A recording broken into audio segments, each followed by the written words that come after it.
How good is this year's tight end class? You probably already know Tyler Warren and Colston Loveland, but the third guy in our rookie model score carries a higher rating than Sam Laporta did at this point 2 years ago. And the name might surprise you.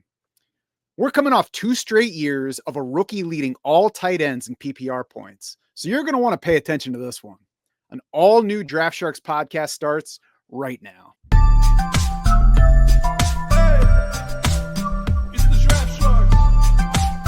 We are back for the 4th episode in our prospect series. Matt Schauf, Shane Hallam, and Jared Smola of DraftSharks.com. Today, we're talking through the top of our rookie tight end rankings, plus a couple of potential sleepers and what could be a loaded class at the position.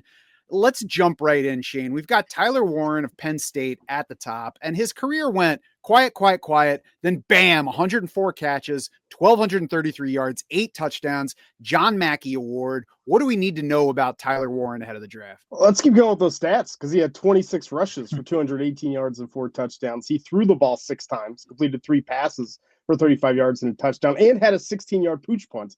So if you want a guy that can literally do everything, that's Tyler Warren. And Cam Scadaboo, to be fair, says that the punting lacks. Yeah. Look, it wasn't great. He only made it to the 22, so it would have been better just to bring in the punter and have him booted out of bounds out the back of the end zone. But I think Tyler Warren is such a unique weapon that we saw in 2024 that he almost becomes hard to categorize. He had that late breakout, like you mentioned, Matt, and don't let Jared poo-poo who Tyler Warren was behind. He was behind Brenton Strange, who was the 61st pick in the draft, and an incoming freshman. Warren's not going to get much playing time. Then he had Theo Johnson as well ahead of him, was 108th pick last year, 9.93 RAS score, super athlete. And Warren gained on Johnson almost every season until they were 50-50 in 2023. And then this year, without those 2 players, Tyler Warren really exploded. He's not Brock Bowers. He doesn't have that type of speed. I think Warren's probably more of a 4.7 player. But he's tough. He loves contact. He's a great hands catcher, probably the best hands catcher of the tight end group in this entire class. He's maybe not going to beat you down the field, but there's tough contested catches in the middle of the field. He's not going to get bullied. He pushes around linebackers. He pushes around DBs. Tough blocker, knows how to get open. And just every single little thing that he does is impressive. And that's why he's likely to be a top 12 pick in the NFL draft. And wasn't he a quarterback coming out of high school? He was. And, I think that shows the athleticism and the versatility. We talk about the tush push. He actually can't do that in college, but that's what they had him doing, was taking some of the snaps directly under center, sometimes in the Wildcat, to pick up that third and 1, 4th and 1. That was Tyler Warren's thing. If you draft him, I don't see how you don't put him out there at the goal line or 4th and 1 and maybe get the tush push going if it's still legal by the time the season starts. And that position switch could be just one more answer to, hey, if he's so good, why didn't he produce earlier in college besides the competition? I mentioned the John Mackey Award. Here are some of the other recent winners of that. We had Brock Bowers each of the previous 2 years, Trey McBride, Kyle Pitts, Harrison Bryant, TJ Hawkinson, Mark Andrews. That's just going in order back through 2017. So a pretty good record of the John Mackey Award producing NFL tight ends, both for, real NFL and for fantasy usage. Jared, what do you think about Tyler Warren? I think Tyler Warren is a little bit overrated at this point. And I'm not going to take anything away from the 2024. It was a huge season. Obviously, the big raw production, you look at some of the other metrics I look at among the 21 combined tight ends. Warren ranked 2nd in PFF receiving grade. He was 3rd in dominator rating. 2.78 yards per route run, all really strong stuff. My issue, as Shane was alluding to, it came as a 5th-year senior. He basically did nothing over his first 3 seasons, 15 total catches. And then, like Shane said, split time with very similar production to Theo Johnson in 2023. And both guys were 4th-year college players at that point. And I get, Theo Johnson is an NFL caliber talent, but he's nothing special. So that's all a concern. To me, what Warren is best at is the yards after catch stuff. 6.7 yards after catch per reception last year, really strong number. 7.7 yards after catch per reception in 2023, top-notch stuff there. The college rushing production is cool. It's unique.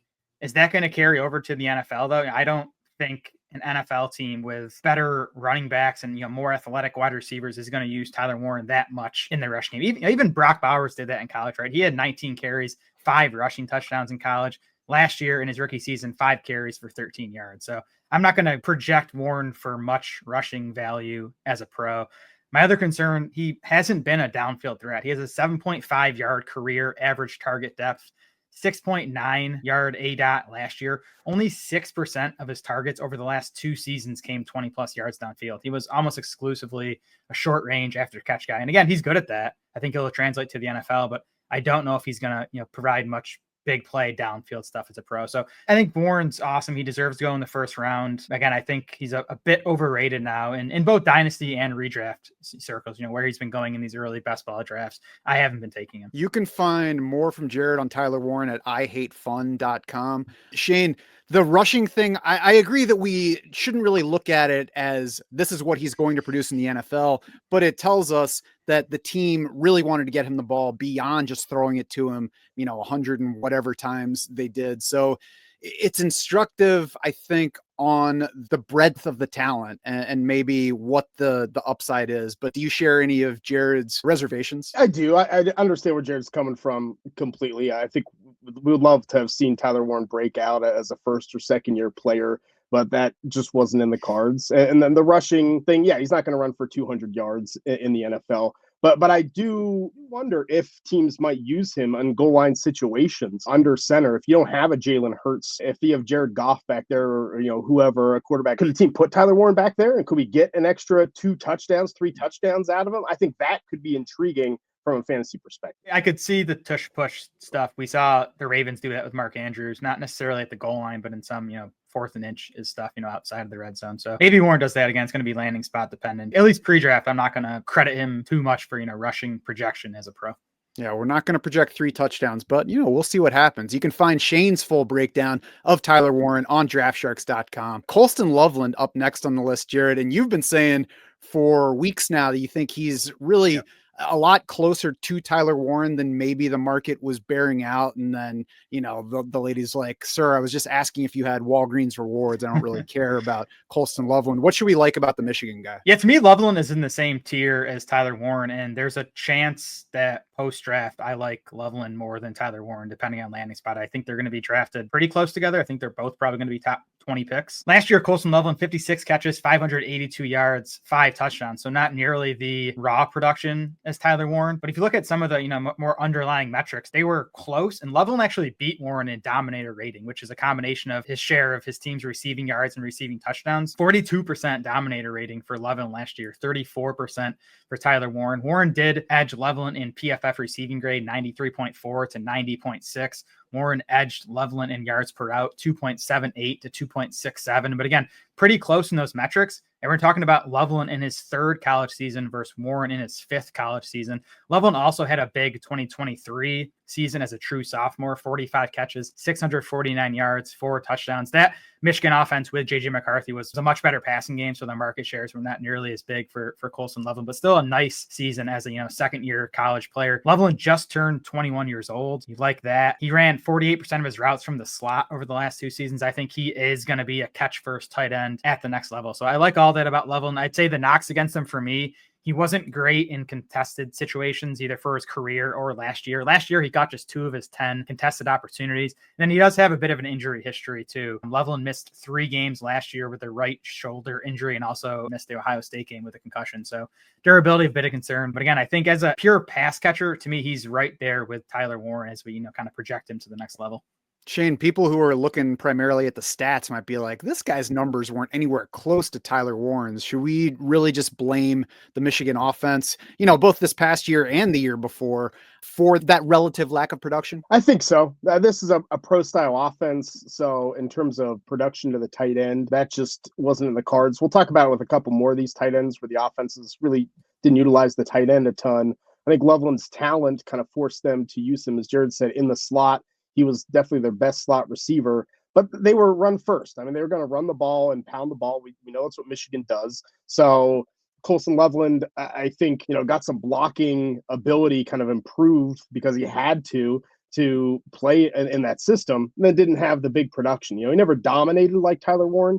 He definitely had the athletic chops. And in that pro-style system, Loveland's asked to run pretty much a full route tree. You could find almost every route from him on film. He can play in line. He can play the slot. I mean, he's fluid. He's tough to cover. I really like his after the catch. I think there's real potential there to get better in the NFL in terms of a yards after catch. My big questions with Loveland really come from the football IQ side. He'll kind of run his route and give up. He doesn't work his way back to the quarterback, whereas Tyler Warren is the most quarterback-friendly tight end out there, getting into open space and helping you out. I think Loveland changing direction, he slows down. He can kind of just sink and sit and doesn't try to evade defenders. I just think there's a lot of improvement that needs to be made, but if those things get improved through NFL coaching, I mean, Loveland does have star potential. And if he is a lot cheaper than Tyler Warren in rookie drafts, then yeah, I would rather have Loveland than Warren as well. We're going to see where both of these guys go because it seems like they're both on their way to going fairly early. And if there ends up being more separation than what it seems like right now between Warren and Loveland, maybe that will help instruct where these guys should go in our rookie tight end rankings. But if they're close and if they're both in the top half of round one, it's going to be easy to like both of them. We've got some teams up there that have opportunity immediately available for tight ends. So definitely going to be a couple of interesting players. You can find Colston Loveland's dynasty value breakdown on draftsharks.com right now. Kevin English looks into whether Loveland has a shot at overtaking Warren, quickly and long-term in this tight end class. Our rookie tight end rankings are on draftsharks.com now as well. You're going to find Loveland just narrowly behind Tyler Warren at the moment, nearly tied in their 3D value plus ratings. There's a clear tier break between those two and the rest of the position, but you will find the next two guys on our list here actually tied in 3D value plus. Up first is Elijah Arroyo from Miami. Good size at 6'5", 250, stood out at the Senior Bowl. Shane, but where is the production? The production isn't there because Miami did not have an offense that used the tight end. They didn't like using the tight end. And still, even without that, I mean, Elijah Arroyo was so athletic and so talented that Cam Ward, especially on some of those extended plays or no one else is open, that's where he was looking to Elijah Arroyo, the red zone, 35 catches, 590 yards, 7 touchdowns. For a college tight end on a college offense that isn't tight end focused, that isn't bad. I think it's decent production. And he's really good up the seam, getting down the field. Some of those deeper shots to Arroyo that were kind of schemed up, I thought he was masterful at that, good at sinking down into zone holes, reading the defense, really smart player. And I think that's why they had to utilize him, because he would just get open against zone coverage. The offense not using tight end, but had to use Arroyo. I think that always tells me, hey, this guy's talented enough, put him in the NFL on a team and a coaching staff that knows how to use the tight end. I think he can really take off. Now, he had a torn ACL early in his career, missed time in 2022 and 2023 because of that. Definitely some technique issues. He's one of those players that relies on that athleticism, running his routes, really plays by feel. I think Arroyo has tight end one upside from a fantasy perspective if he gets in a scheme that knows how to coach him up and use that athleticism to their advantage. And I think there might be more people that are agreeing with that notion because Arroyo's had a pretty buzzy pre-draft process. Jared, do you think he's moving toward potentially being overrated, or where are you at on him right now? I like him. I think he's more of a projection than these first two guys we talked about, but I do think the upside is exciting. Like we said, just a 1 year of production, but he had the excuse with the torn ACL in 2022 and did nothing in 2023, really, which I think was a result of the knee injury. And you look at the 2024, like it was good. I would say it wasn't great. Like if you look at the market share stuff, he only had a 9.5% target share for Miami last year. He did have a 17.7 dominator rating. That was 11th best among 21 combine tight ends. Arroyo was 7th among those 21 in PFF receiving grade, and then also 7th in yards per route. And then I think, as Shane was saying with the downfield stuff, 16.9 yards per catch last year. He had an 11.1 yard ADOT, so he was working downfield quite a bit. 8.9 yards after catch per reception. That led all FBS tight ends last year. So he was awesome after the catch. 34% of his catches last year went for 20 plus yards. So like Shane was saying, a big play factor. So that's what is exciting about Arroyo. I think, like Shane said, if he hits, I think there is tight end one level upside here. He's going to be that, big play tight end who could be a big part of his NFL team's passing game. And that combo of working deeper down the field and creating after the catch seems like the kind of player that you want to get on the field as soon as you can, and a potentially efficient fantasy scorer. So certainly going to be interesting to see where Elijah Arroyo lands in the draft. He's currently tied in our rankings with Mason Taylor of LSU, son of Dolphins great Jason Taylor, not the only Dolphins legacy prospect that we're going to be talking about on this show, but first up on our list. Now, Shane, before we get to the breakdown, does he lose any points for the rhyming name thing, Mason and Jason? Because if you were like, we're the Hallam family, Shane, Elaine, Blaine, and A-Train, I'd be like, all right, please leave. Yeah, look, I think Dad gets a knock for that. Maybe we got to take Jason Taylor out of the Hall of Fame for naming his son Mason. And let's not forget more bloodlines. His uncle Zach Thomas. So Jason Taylor married Zach Thomas's sister. Think of the Bob McGinn prospect series. One of the scouts noted that Mason Taylor has more qualities similar to Zach with his length and movement. So, not too bad bloodlines from two of the greatest Dolphins of all time. Mason Taylor, I like him better from an NFL standpoint than Elijah Arroyo, but like Arroyo's fantasy upside. I mean, Mason Taylor is really solid in every facet. As a true freshman at LSU, when we talked about the wide receivers, about Jack Bech at LSU, I mean, Mason Taylor got himself on the field as an 18-year-old freshman with a lot of target competition and had a solid freshman season, 38 catches, 414 yards, 3 touchdowns, and then, improved upon that almost every season. I think he does everything well. Really good route technician. The footwork is there. I mean, great hands. I think he's right up there with Tyler Warren in terms of the best hands in the draft at tight end position. Catches everything, big radius. His RAS was pretty good, 8.89, but the 4.68 40 time at 251, good, not elite. He's not quite as physical as you want. His routes could be a little bit slow in and out of the breaks. Like, I think he does everything well. I don't think there's anything about Mason Taylor I'm like, this is exceptional, but he can block, he can catch.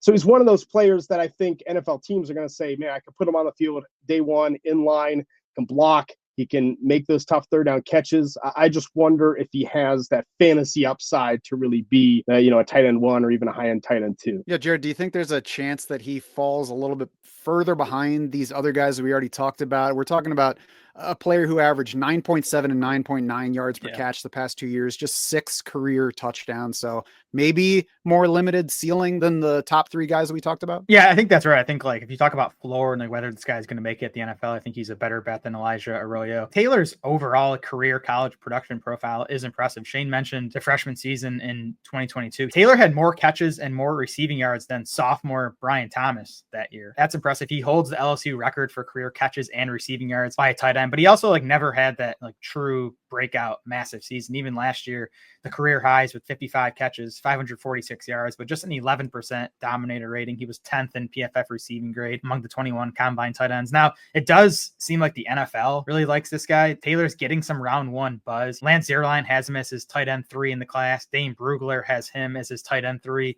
in the class. And Mason Taylor hasn't even turned 21 yet. He turns 21 in May. So he's one of, if not the youngest prospects in this tight end class. So maybe there is more room for upside than what we've seen so far. So I think he's a safe bet, not quite as exciting for me as Arroyo. And Shane, seems like he might even just be a guy that fits the NFL better than he fits college, where there's, less of the spread offense thing and everything's exciting and more of the, we know we have to grind things out. So we want somebody we can depend on. And if he breaks a big play here and there, then cool. I think we could absolutely see that because I think Taylor's made to be more of an inline tight end and LSU, wanted to spread him out and put him in the slot where I think he's miscast a lot of times, especially in the red zone. You mentioned, Matt, the lack of touchdowns. I don't think they used him well in the red zone, try to use him like a receiver. So I do think the NFL should know how to use Mason Taylor's talents a little bit better, but I definitely am still worried about the overall upside. And LSU did have some pretty good freaking receivers. Yeah, that's fair. Brugler comped Taylor to Hunter Henry, which I think makes a lot of sense. I mean, we've seen Henry when he's had the spike touchdown seasons be very helpful in fantasy. I think Taylor, very similar type prospect.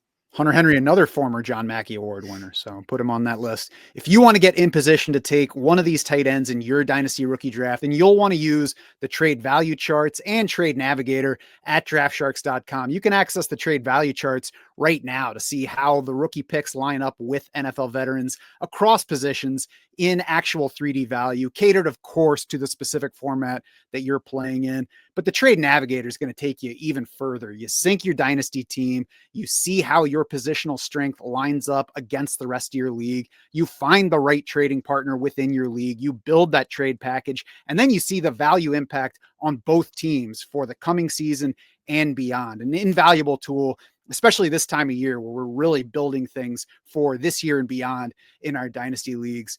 Guys, one more tight end in the top 5. And I mean, might be the most interesting guy. That's arguable. It's also subjective. Harold Fannin Jr. of Bowling Green State University from the great state of Bowling Green. Our rookie model scores go back to 2021. We've got Kyle Pitts up top, a little gap between him and Brock Bowers, who's nearly tied with Tyler Warren, Dalton Kincaid behind those two. And I'll put all these numbers up on YouTube for our viewers here so you can see exactly how close all these ratings are. Colston Loveland right behind Dalton Kincaid. So that makes him 5th since 2021, ahead of Michael Mayer and Trey McBride. Harold Fannin falls short of 8.00 in our rating system, but he still rates higher than Sam Laporta did, than Luke Musgrave did. Both of those guys, early picks and early contributors in the NFL. That would have rated Harold Fannin Jr. 3rd in that stacked tight end class of 2023 in our rookie model score, behind only Dalton Kincaid and Michael Mayer. I think it's worth drilling down into that number though, because we don't just do the model score and then say, oh, this guy's good, this guy's not. There are different components to it. And the most interesting thing I think with Fannin within that model score is his agreement factor. It's the 2nd lowest among this year's combine tight ends. And agreement factor just looks at all of the different inputs into the rookie model score and whether they agree with each other. If you get a high model score and a good agreement factor, then great. Everything we look at really likes that player. If you get a low one and everything agrees, great. Our model doesn't like the player and most people don't like the player. But when you get something disagreeing, then it requires you to look a little further. And in that agreement factor, we use a 0 to 5 scale. We've got Tyler Warren at 3.2 in agreement factor, Colston Loveland at 4.4, Elijah Arroyo at 3.3, Mason Taylor at 3.2, Harold Fannin at 1.8.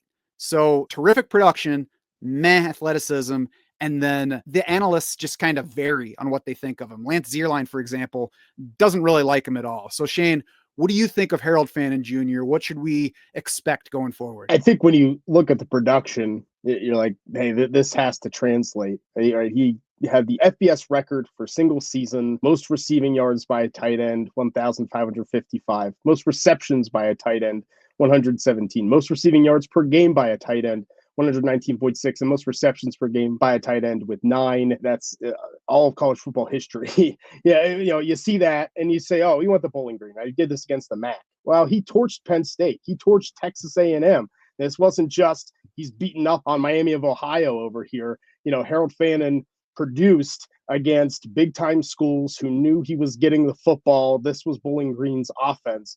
I will say that the coaching staff of Bowling Green did a tremendous job at utilizing Harold Fannin well. I mean, a lot of slow releases. When zone coverage was read, you would see Fannin go up that seam, and he was so good at getting with Connor Bazelak, the quarterback, just matching up right where that zone stopped. I mean, Penn State had to switch to man coverage just so they could cover Harold Fannin. He schemed really well. He's tough. He's natural after the catch. He'll break tackles, really good hands. But a lot of the little things that you expect a tight end with this kind of production to do, Fannin doesn't do. The athleticism, it's just okay. He ran a 4.7 140 at 6'3", 241 pounds. To me, that's not great. I need to be faster. He also has this weird, if you watch him, and I can't get over it as a film guy, but he catches the ball and his run after the catch, he has this weird duck gait. His feet are pointed outwards, and he has this kind of waddle run that I can't imagine is good if you're getting hit in the legs. It's very strange and odd, and I don't know if it's going to hold up. There's no route tree. There's no route tree. He's running straight. He can't really change direction. He can't really cut. Pretty stiff. So a lot of the factors that I look at tight ends, I'm like, Fannin's not very good, but that production, it's just tough to discount. So I think he's going to be a day 2 pick, but I think it's going to really take the right coaching staff scheme to make Harold Fannin be a starting tight end in the NFL. Jared, Shane mentioned the average athleticism. I felt like that was kind of a mini win for him at the combine, because I think there were a lot of people expecting him to be terrible athletically there, and he tested fine. So when you combine the huge final year production with the fine athleticism, I don't know, is there maybe more upside than the typical Duck? I mean, there's got to be upside with that production, right? Like Shane was saying, the scheme was good, and I'm sure that boosted the production. But man, that 2024 season, insane. Fannin had a 60% dominator rating last year, so 60% average between his share of team receiving yards and touchdowns. That was second among all tight ends with 20 plus targets since 2004, behind only Trey McBride, who has obviously worked out in the NFL. And then Fannin last year, 4.2 yards per team pass attempt. That was the best mark among all tight ends with 20 plus targets since 2004. Just insane production. Like Shane said, I like that he produced against those couple of bigger name, tougher defenses that he faced in Penn State and A&M. But he's like awkward on tape. It's like, how does this guy put up those numbers? I'm with you, Matt. I thought the 7.7 relative athletic score at the combine was probably more of a win for him, but he's more of a big slot receiver than an actual tight end, right? So and he's 241 pounds, so he's a bit undersized. So not only is there the kind of awkwardness concern, mediocre athlete concern, but I think he's gonna need a team that knows how to use him. He's not just gonna be a traditional tight end, go out there and run the usual tight end stuff. He's gonna need his offensive coordinator to sort of design stuff around him to maximize what he is. So I think pretty exciting ceiling, but I think the floor on Fannin is super low. I could see him being a total non-factor, never really hitting the fantasy radar. Yeah, the model score is high right now. The huge production's going to do that. He also got a really high rating from PFF in our system, which is one of the analytical outlets that we include in there. I would imagine that if he's a day 3 NFL draft pick, that model score is going to come down potentially by a lot. And it doesn't seem unreasonable to expect that he does fall to day 3. That's the part that I'm curious to watch. Does he get into round 3 with somebody, or is he like round 4, round 5? From a rookie draft standpoint, I almost hope that he goes day 3 so that nobody's excited about him, so that he's more of like a round 3 rookie draft pick, maybe even early round 4. And at that point, you're not really investing a whole lot. You take a shot on the upside, and if it doesn't work out, then you don't even remember 2 years from now who you drafted at that point in your rookie draft. What do you think, Shane? I'm with you. I would almost rather he go later for my rookie drafts, because I don't want to invest. I can't invest the second round rookie pick in Harold Fannin, even in a tight end premium league. I just wouldn't feel comfortable with that. I think the upside case for Harold Fannin is Jordan Reed, who was similarly undersized. He was actually even less athletic than Fannin. When healthy, he was a big time fantasy asset as that, basically big slot receiver. So I think that's the upside case for Fannin. Yeah, and that's the kind of upside case that we want to make for a guy that's like round 3, early round 4 of a rookie draft, as opposed to this is why I'm taking him in round 2, because Jordan Reed is still an outlier. Yep, for sure. That's the current top 5 in our rookie tight end rankings. You will find another 13 ranked already on the site. We'll see how draft capital affects not only Harold Fannin Jr., but everybody else there. We know there's likely to be an impact player to emerge from somewhere outside the favorite names, and that's why Jared and Shane each have a potential sleeper pick. Jared, we'll start with yours. And I look at it and I wonder if your Homer goggles are factoring in here, because we've got a guy who played at Syracuse, which is about an hour and a half from where you're sitting right now. He is the son of former Dolphins wide receiver Oronde Gadsden. I know you were a Dolphins fan growing up. So do you really like, what should we like about Oronde Gadsden II? Well, I think he's kind of a similar ilk to like Arroyo and Fannin, where like if Gadsden hits, he's going to do it as a primary pass catcher for his NFL team. So that's good in fantasy, obviously. Gadsden was actually recruited to Syracuse as a wide receiver. Now he, I guess, officially transitioned to tight end as a sophomore. But even that year, 79% of his routes came from the slot. So, he might have been a tight end on the roster, but he was basically a slot receiver for that team. But the production was awesome. 61 catches, 975 yards, and 6 touchdowns. Again, as a true sophomore, he easily led Syracuse in all 3 of those categories. 34% of the team's receiving yards, 32% of the receiving touchdowns, really strong market shares. Gadsden then missed all but 2 games in 2023 with a Liz Frank injury to his right foot, but he returned last year healthy and had a nice season. Actually had his best raw production, 73 catches, 934 yards, 7 touchdowns. Syracuse's passing game was much better last year, so their market shares weren't as strong. But still, Gadsden was 8th among 21 combine tight ends in both share of his team's receiving yards and receiving touchdowns. He was 6th among those 21 in yards per route run, 4th in PFF receiving grade. He again was more slot receiver than tight end for Syracuse. 58% of his routes last year came from the slot, but he had a 10.3 yard average target depth last year, actually 11.0 yards for his career.